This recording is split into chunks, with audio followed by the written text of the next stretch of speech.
என்னோட இதே தெய்வம் புரட்சி தலைவர் எம்ஜிஆர். அவரோட வள்ளல் தன்மை, வாரி வாரி வழங்குகிற அவருடைய தயாள குணம் உலகுக்கே தெரியும். இதை பற்றி அவர்கிட்ட பேசிகிட்ருக்கப்போ அவர் சொன்னார், இதுக்கு காரணம் நான் மட்டும் இல்லை, என்னுடைய ஆரம்ப கால வாழ்க்கையில் கையில் பணம் இருக்குமோ இருக்காதோ, கஷ்டம்னு வந்தவங்களுக்கு உதவலைன்னா என் மனசு தாழாது.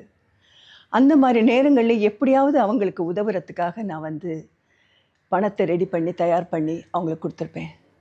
ஆனால் என்னுடைய ஜானு ஏன் இப்படி செய்கிறீங்கன்னு ஒரு வார்த்தை கூட என்னை கேட்டதில்லை.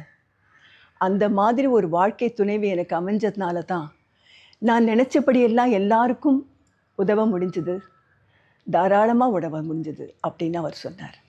இதை பற்றி ஜானகி அம்மா கிட்ட நான் கேட்டப்போ, ஆமாம், அவருடைய தயாள குணம் ஒரு குறையாக நான் நினச்சதே கிடையாது. அதை பற்றி அவருக்கு வேதனைப்படும்படி நான் அவர்கிட்ட பேசுனதும் கிடையாது.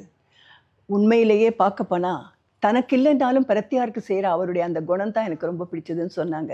பாசத்தோடையும் அவங்களுடைய அன்பையும் கொட்டி கொட்டி என்னை அரவணைச்சதை நினைக்கும் போது என்னுடைய தாய், என்னுடைய தெய்வம், அன்பு தெய்வம், அவங்களுடைய இந்த நூற்றாண்டு விழா சிறப்பாக கொண்டாடுறாங்க அப்படின்னு தெரிஞ்ச உடனே எனக்கு ரொம்ப மனசு சந்தோஷமாக இருந்தது, பூரிச்சு போனேன். என் அன்பு தெய்வம் ஜானகி ராமச்சந்திரன் அவர்களுடைய நூற்றாண்டை விழா எடுத்து கொண்டாடி கொண்டிருக்கும் அனைத்திந்திய அண்ணா திராவிட முன்னேற்றக் கழகத்தின் பொதுச் செயலாளர் மாண்புமிகு எடப்பாடியார் அவர்களுக்கு என்னுடைய நெஞ்சார்ந்த நன்றியை தெரிவித்துக் கொள்கிறேன். விழா சிறப்படைய வாழ்த்துக்கள். வணக்கம்.